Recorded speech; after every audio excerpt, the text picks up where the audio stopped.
You can move every 2 weeks on national forest land. Then you have free fuel for life with the wood stove. You have the huge advantage of no moisture and free fuel. Hi everyone, welcome back to my next video. Today we're going to talk about wood stoves. There are some of you who wood stoves could be a really big help in your nomadic life, and it can be a help in your life. I want to help you and present it to you. As you can see behind me, I have a bell tent set up, and I'm a big fan of bell tents. If you're in a car or something, even an SUV, you don't have much room. Even a minivan has limited room. Let's face it, a full-sized van has limited room. And if you're in something smaller, a bell tent can be a real solution. Bell tents really lend themselves to wood stoves. This one I have behind me is the one I'm testing, and it has a stove jack. That's what that's called when there's a hole for the stove to go through.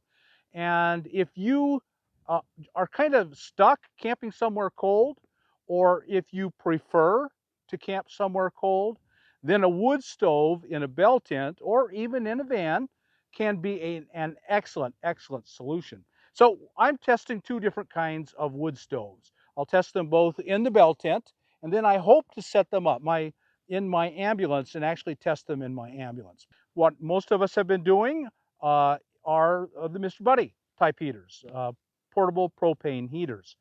And they have a huge, enormous problem, numerous actually, but the big one is that they pour out moisture. The dry, completely dry heat of a wood stove in the winter is a godsend. And if you can be in the forest, you have free heat. Say you know someone who will allow you to be on their land, or you can move every 2 weeks on national forest land. Then you have free fuel for life with the wood stove. You have the huge advantage of no moisture and free fuel. So that's a couple of pretty big things to its advantage. If you can make room in your van, your full-sized van, or something bigger, like my ambulance, a schoolie, or whatever you're in, a trailer, if you're pulling a trailer, and you get free fuel and it's dry. So I've got two completely different types of stoves. You can see the difference right away in their size. This is a folding titanium stove. It's substantially more expensive. And this is a stainless steel non-folding stove. This stove weighs 15 pounds. This stove weighs less than 5. So huge difference in weight. The brand name on this one is Winnerwell, which I have become terribly impressed with Winnerwell stoves. The Winterwell makes a great, strong, reliable stove. They do make a folding titanium just like this. This is a DANCHEL. This is the Winnerwell Nomad small. It comes in small, medium, large. I bought the small because it's a small tent. I specifically bought the smallest bell tent I could find. Again, my thinking is this is going to be especially useful for people in cars. If you're in a car, you need small. That's why we're going to test both of these, the smallest stove you can get and the smallest regular stove you can get. And hopefully one of them will serve you well. With both of these stoves, you want to burn them. Your initial burn has to be outside, not in an enclosed space. I guess they put out some nasty stuff that you don't want to be around that first time. As you can see, it's very small. It's almost like the ammo can stoves. You can make an ammo can stove very similar in size to this. It's simple. The legs fold down, so it's easy to get small. It has this very nice piece of glass in front. That's really nice for a wood stove. They both have that. And it has a fold-out handle here. So you can cook, of course, on it. And that's one of the big things is this becomes your cooking surface now. This comes off, and if you want a lot of heat, you want to boil water really fast, you would take this off and put your pot right on it, and it would boil quite fast that way. It's very high quality. Everything is made well, and of course this is your air source. When you will open this, and this will give you the amount of air you want to go through, and it has another spot here which just gives a little crack. I'll show you all this in more detail.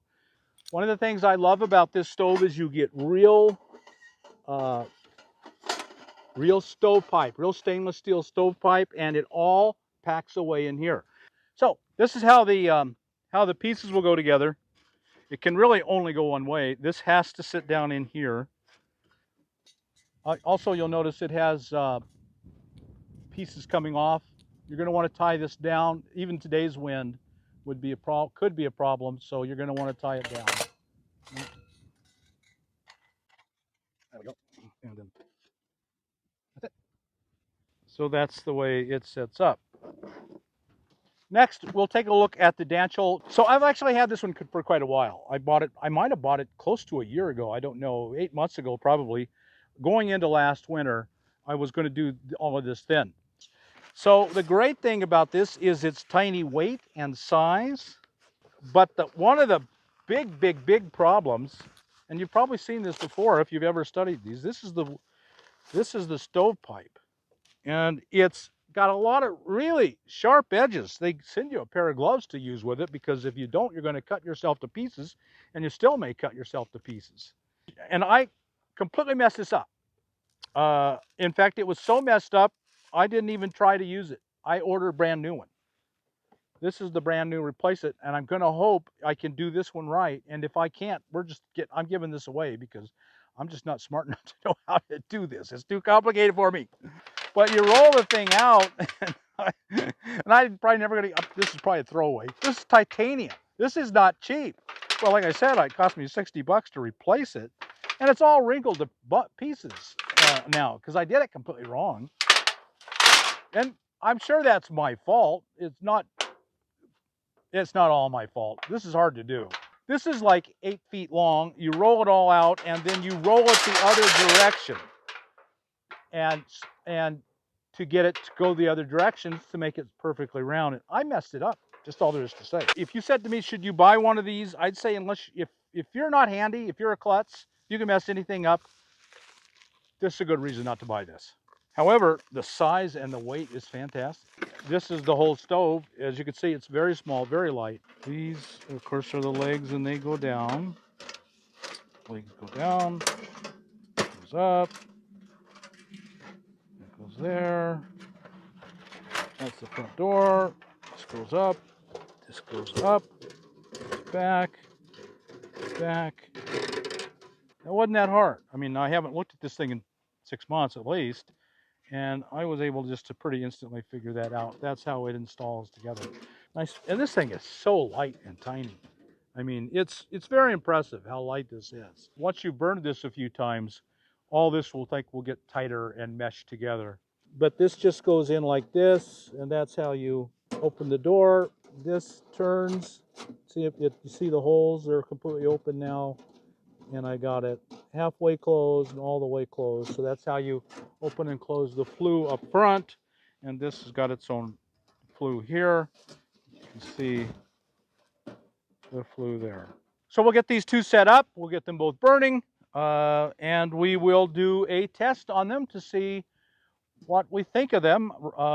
So now we're going to do a burn-in on the Winnerwell Nomad Small. You want to do the burn-in initially outside, just to make sure everything's going to go okay. There's going to be some odors. Next, after this one, we'll do a burn-in on the DANCHEL folding titanium stove. So this is a typical log that you're going to buy at the store, but they're all going to be typically this long. And this is about 2 or 3 inches too long, and it's much too wide.